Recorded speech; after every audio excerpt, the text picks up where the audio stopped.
older generation can reach out to the younger generation and get them involved, reach out to the restaurant workers and help us mobilize. All right.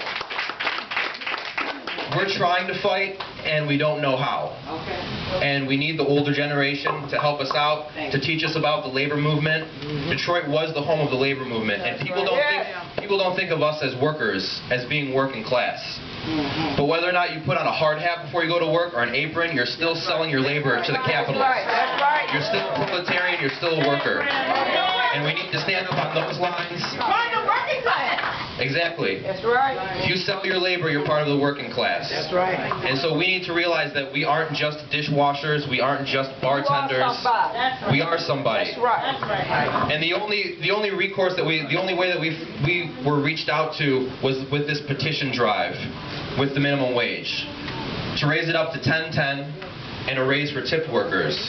We met the quota, we beat it, we needed 260,000 signatures, we turned in 320,000 signatures. All right.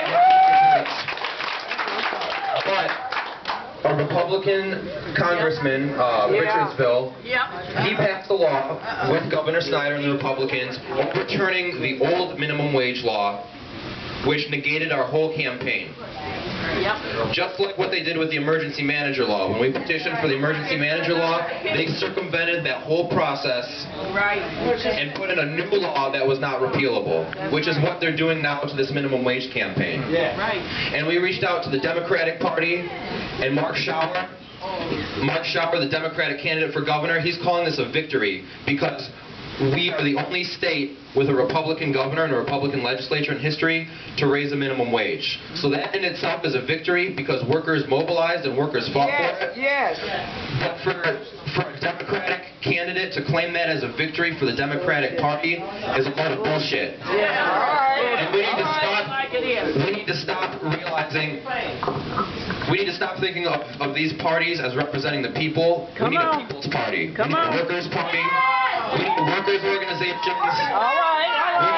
We need unions that are not business unions. We need radical unions. We need industrial unions, solidarity unions. So we need the older generation to reach out and to start teaching us about class consciousness and class warfare. And to realize that all of these little struggles are part of a bigger struggle. And that we all need to come together and fight this as a class. All right.